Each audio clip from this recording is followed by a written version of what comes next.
نحمدہ ونصلی علی رسولہ الکریم اما بعد فاعوذ باللہ من الشیطان الرجیم بسم اللہ الرحمن الرحیم وآت ذا القربى حقہ والمسکین وابن السبیل ولا تبذر تبذیرا ان المبذرین کانوا اخوان الشیاطین وکان الشیطان لربہ کفورا وَإِمَّا تُعْرِضَنَّ عَنْهُمُ ابْتِغَاءَ رَحْمَةٍ مِّن رَّبِّكَ تَرْجُوهَا فَقُل لَّهُمْ قَوْلًا مَّيْسُورًا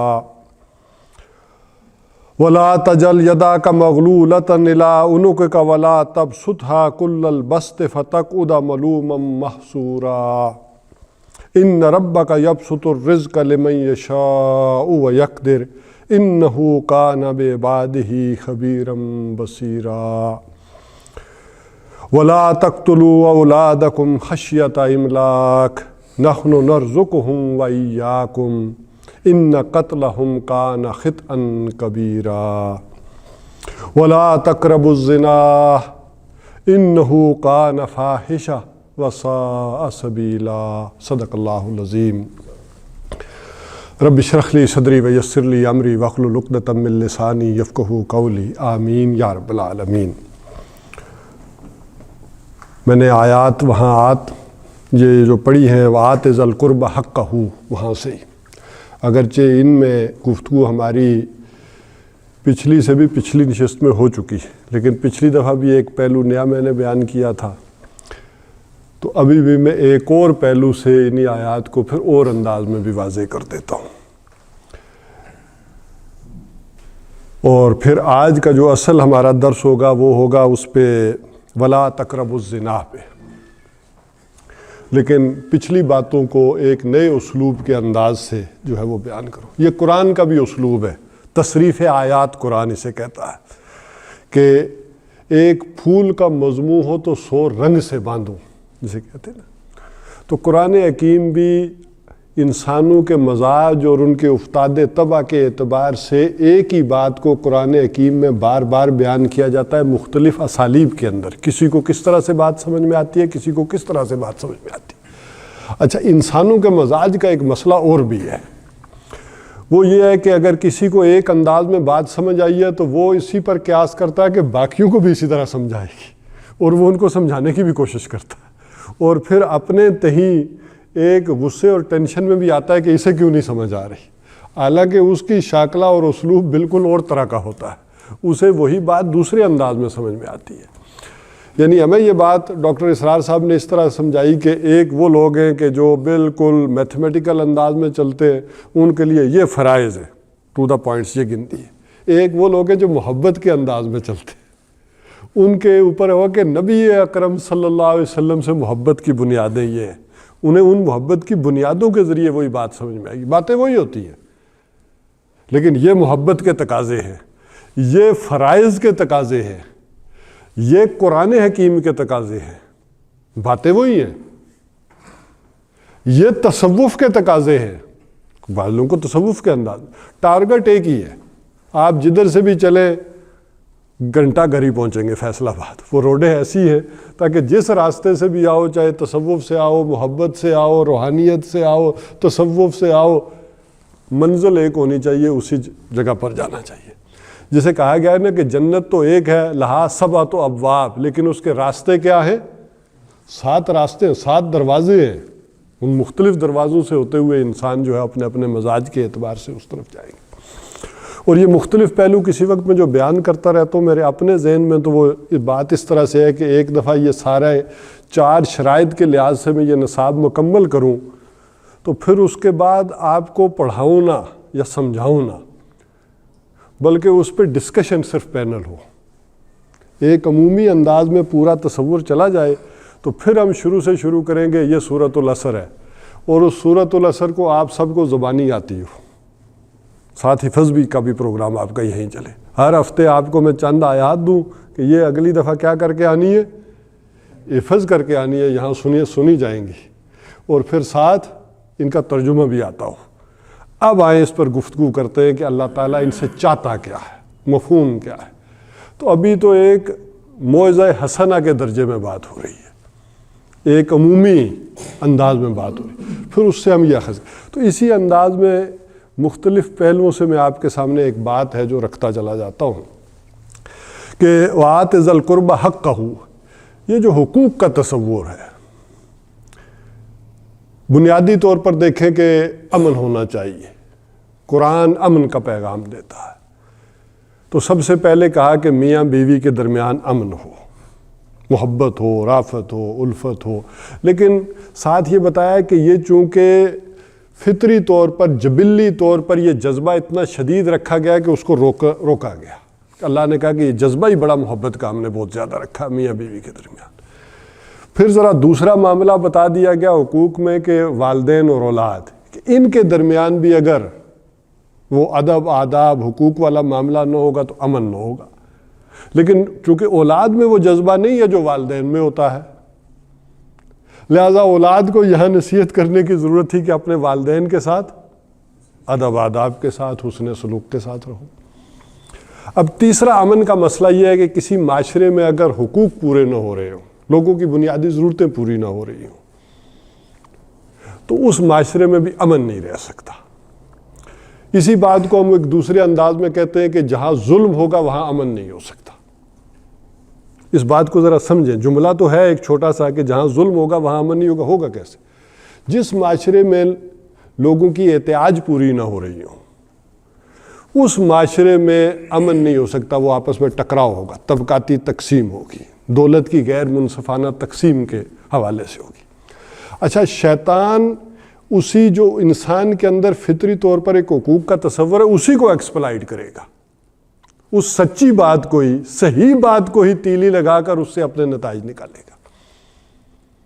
بڑا بلکہ میں آپ کو ایک حدیث کے حوالے سے اس کو بڑے ایک ڈیفرنٹ انداز میں سمجھاتا ہوں۔ وہ حدیث آپ نے سب نے سنی ہوگی لیکن اس کا پس منظر نہیں سنا ہوگا۔ نبی اکرم صلی اللہ علیہ وسلم ایک رات اپنے بستر سے اٹھے اور جنت البقیع قبرستان چلے گئے۔ اس رات حضرت عائشہ رضی اللہ تعالیٰ عنہ کی باری تھی، ان کی رات کو آنکھ کھل گئی، انہوں نے دیکھا کہ حضور نہیں ہے۔ اب ان کے دل میں کوئی وہم، کوئی خیالات آئے ہوں گے کہ یہ کدھر چلے گئے۔ اب اٹھ کر انہوں نے ڈھونڈنا شروع کر دیا اور ڈھونڈتے ڈھونڈتے قبرستان پہنچ گئی۔ بہرحال حضور تو سمجھ گئے کہ یہ کیوں آئی ہے۔ بہت ساری باتیں آپ سمجھتے ہوں گے، بیان کرنا شاید الفاظ میں اچھا نہیں لگتا، حضور تو سمجھ گئے۔ تو انہوں نے پوچھا، عائشہ کیا تمہیں میری غیرت یہاں لے آئی ہے؟ تو انہوں نے کہا حضور آپ کی صحبت سے محروم ہوں اور غیرت بھی نہ کروں۔ بڑے پیارے انداز میں جواب دیا کہ آپ کی صحبت سے محروم ہوں اور غیرت بھی نہ کروں۔ اب ذرا بات سمجھے، حضور نے فرمایا یہ غیرت تمہیں شیطان نے دلائی ہے، یہ مسئلہ ہے۔ تو اس پر انہوں نے کہا میرا شیطان سے کیا لینا دینا؟ حضرت عائشہ فرمایا میرا شیطان سے کیا واسطہ؟ تو اس پر حضور صلی اللہ علیہ وسلم نے فرمایا نہیں، ہر ایک آدمی کے ساتھ ایک شیطان ہے۔ اب یہاں سے بات آپ نے سب نے سنی ہوگی کہ حضور نے فرمایا کہ ہر آدمی کے ساتھ ایک شیطان ہے۔ اس پر حضرت عائشہ رضی اللہ تعالیٰ نے پوچھا کیا آپ کے ساتھ بھی ہے؟ اور یہ پوچھ بھی وہی سکتی تھی، جس وقت وہ فضا تھی، اس ذرا سارے منظر کو ذرا ذہن میں لائیں، تو انہوں نے ذرا اس پیارے انداز میں پوچھ لیا کہ آپ کے ساتھ بھی ہے؟ تو حضور نے کہا ہاں میرے ساتھ بھی ہے، لیکن میں نے اسے مسلمان کر لیا۔ تو یہ والا آپ نے سنا ہوگا حصہ حدیث کا، لیکن اس کے پس منظر میں یہ سارا چلا آ رہا ہے معاملہ۔ تو اصل میں شیطان وہ جو انسان کے اندر محرومی، دیکھیں نا آدم کا ایک بیٹا ہے، آپ بھی آدم کے بیٹے ہیں، وہ احساس محرومی میں آ جائے تو اس کی غیرت بھی تو ایک وقت آئے گا کہ بھڑکے گی، وہ کیسے برداشت کر سکتا ہے؟ ایک ماریں گے، دو ماریں گے، 10 ماریں گے، کوئی نہ کوئی آخر اٹھ کھڑا ہوگا۔ تو اگر لوگوں کی ضروریات پوری ہو رہی ہوں گی تو اب وہ شیطان کو گویا کہ موقع نہیں ملے گا کہ وہ ایکسپلائٹ کر سکے، وہ ان کے اس تصورات کو ابھارے اور معاشرے کے اندر ایک بدامنی اور فساد پیدا کر دے۔ یہ ایک اور پہلو تھا ادائے حقوق کا، اس اعتبار سے بھی ادائے حقوق کرے تاکہ معاشرے کے اندر امن اور سکون رہے، اس میں فساد برپا نہ ہو۔ اور اسی لیے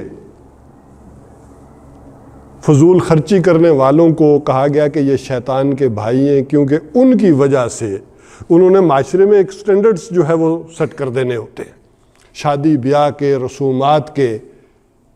اب کس کو اپنے بیٹے سے یا بیٹی سے محبت نہیں ہوگی؟ اب وہ بھی چاہے گا کہ میں اپنے بچے کی یا بچی کی شادی اسی انداز میں کروں کہ جو اس نے کی ہے، میرے صاحب نے کی ہے، اس انداز میں کروں۔ اب جب وہ نہیں کر پاتا تو یہ ہے وہ جو چیز معاشرے میں پھر فساد کا جو ہے وہ باعث بنتی ہے۔ اور یہ گویا کہ آپ نے وہ کام کر کے، فضول خرچی کر کے، یہ غلط سٹینڈرڈ اور رسومات جو ہے وہ بنا کر معاشرے کے اندر فساد برپا کر دیا ہے۔ ہو سکتا ہے کہ آپ کے نزدیک وہ چیز بڑی غیر معمولی ہو، آپ اس کو کوئی اہمیت ہی نہ دیتے ہو، یہ میں نے کیا کر لیا تو کیا ہو گیا، اتنی میں نے لائٹنگ کر لی تو کیا مسئلہ ہو گیا۔ شاید آپ کی لائٹنگ کا جو بل آئے گا وہ کسی ایک کی شادی آرام سے ہو سکتی ہے۔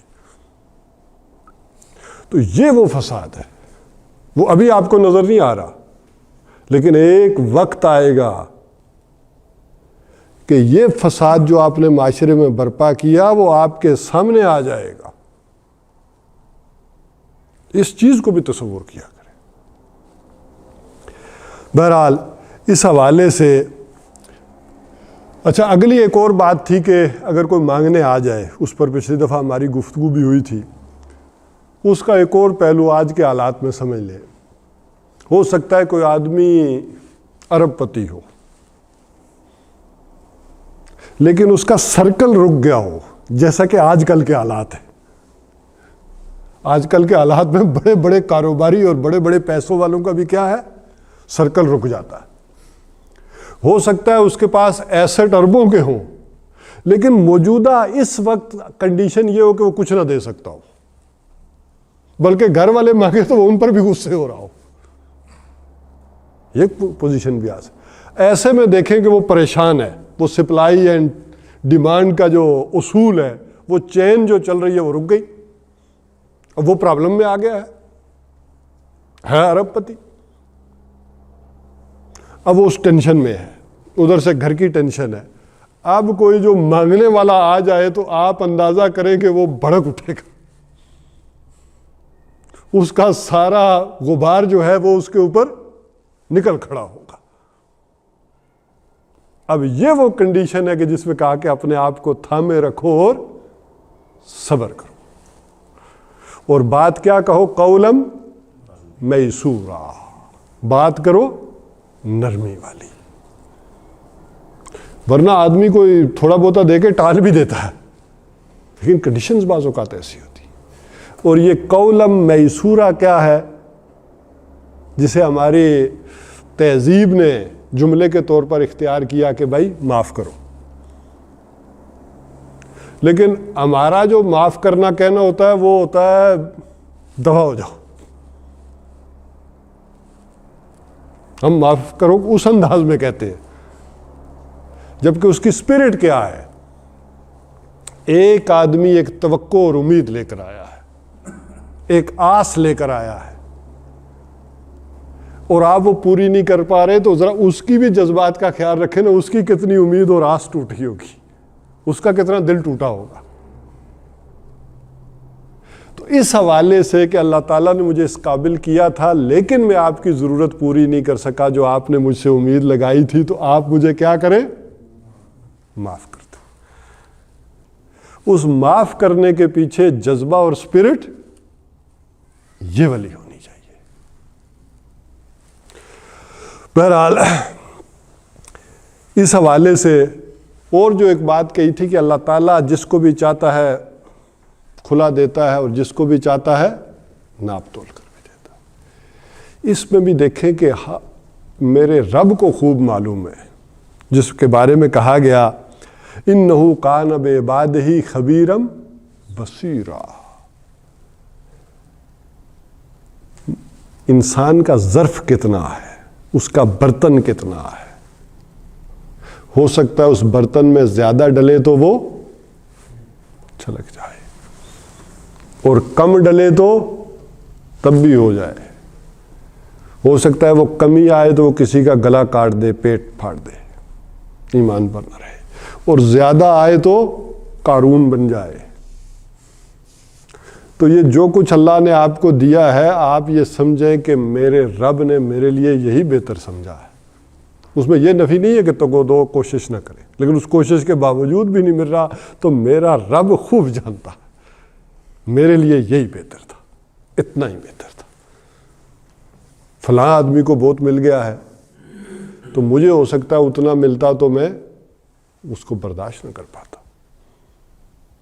اور بہت سو کو جن کو حضور صلی اللہ علیہ وسلم نے فرمایا نا کہ بہت سارے لوگ ایسے جنہیں نہ ملتا تو وہ نافرمانی پر اتر آتے. انہیں ملا ہے، اللہ نے دیکھ کر دیا کہ یہ تو برداشت ہی نہیں کر سکتا، یہ والا برداشت کر سکتا ہے جسے میں نے نہیں دیا. یہ بھی فرق کے ساتھ رکھے اس چیز کو. بہرحال اگلی بات جو ہماری جس بات پر ختم ہوئی تھی، وَلَا تَقْتُلُوا أَوْلَادَكُمْ خَشْيَةَ إِمْلَاقٍ، اور اپنی اولاد کو مفلسی کے ڈر سے قتل مت کرو. اچھا، قرآن حکیم میں قتل اولاد کے بارے میں اور بھی کئی صورتیں آئی ہیں. ایک یہ تھا کہ وہ بیٹیوں کو قتل کر دیتے تھے، وہ مفلسی کے ڈر سے تو نہیں کر رہے تھے نا، وہ غیرت کے نام پر قتل کر رہے تھے. عربوں کے ہاں یہ بھی مسئلہ تھا کہ کوئی داماد ہوگا، بیٹی گھر آئے گی، اپنے میاں کے ساتھ آئے گی، تو ان کی غیرت میں یہ بھی کوئی اچھا کام نہیں تھا کہ کوئی شخص ہمارا داماد کہلائے، ہماری بیٹی کا شوہر کہلائے. یہ بھی انہیں گوارا نہیں تھا. اس بنیاد پر وہ بیٹیوں کو قتل کر دیتے تھے. اچھا، ایک اور صورت بھی تھی کہ وہ یہ بھی سمجھتے تھے کہ یہ خاندانی بیوی تو ہماری ایک ہے، یہ جو باقی ہم نے کی ہیں یا کوئی لونڈیاں ہیں یا ان سے ہم اولاد نہیں چاہتے. اور یہی اصل میں سوال حضور صلی اللہ علیہ وسلم سے بھی جو ہے وہ صحابہ نے کیا تھا کہ ان سے اولاد نہ ہو ہماری. تو اس میں آپ نے انہیں عزل کی اجازت دی تھی. بلکہ ایک بہت بڑے عالم دین نے لکھا ہے کہ بھائی یہ کوئی عزل کرنا آسان کام نہیں ہے. تو اب وہ کہا کہ ہم نہیں چاہتے کہ فلاں سے ہو، تو حضور صلی اللہ علیہ وسلم نے اجازت دے دی اس حوالے سے. تو بہرحال یہ بات تھی کہ یہ وہ طریقے تھے کہ جن کی بنیاد پر وہ جو میں کہہ رہا تھا کہ ایک بہت بڑے عالم دین نے یہ کہا کہ جس وقت حوانی گھوڑا اپنے پورے عروج پر ہو، ٹاپ پر ہو، اس وقت یہ کر لینا بڑی ہمت کا کام ہے. جس سے ہوتا ہے بھائی کر لے، یہ نہیں ہو سکتا، بہت مشکل ہے ایک کام ہے. لیکن آج کی دنیا میں جو سہولتیں حاصل ہو گئی ہیں، آج جو انٹراسیپٹیو میتھڈز جو آ گئے ہیں، اس بنیاد پر تو انسان وہ اولاد ہونے ہی نہیں دیتا. اچھا، یہ سہولتیں اس وقت تو تھی نہیں. اب ذرا آج کی دنیا میں اگر آپ اولاد نہیں ہونے دیتے تو اس کے پیچھے تصور کیا ہے؟ ظاہر مفلسی کا تو نہیں ہے. کھانا پینا تو آج کھانے پینے کی تنگی تو نہیں ہے. آج کیا تصور ہے؟ آج جو خوشنما انداز میں جو بات ہمارے سامنے آتی ہے، آج کا تصور یہ ہے کہ بچے دو ہی اچھے. یہ بھی ویسے آپ کے بچپن اور جوانی کا مسئلہ ہے. بہت سارے لوگ کے کھانے پینے کی تنگی ہے. جی جی، وہ ایکسیپشنز ہیں. میں ادھر آتا ہوں. ابھی دیکھیں، ابھی ذرا اس کو سمجھیں کہ جن سے میں ایڈریس کر رہا ہوں. لیکن جن کے یہاں کھانے پینے کی تنگی ہے وہاں یہ مسئلہ بھی نہیں ہے. ابھی وہاں ابھی وہ میتھڈز اس طرح نہیں ہے، وہاں 12 ہیں. لیکن ابھی تک تو فی الحال اس طرح سے نہیں ہے. لیکن جو حالات چل رہے ہیں ہو سکتا ہے کل کو یہاں بھی ہو جائے، کچھ کہا نہیں جا سکتا. اور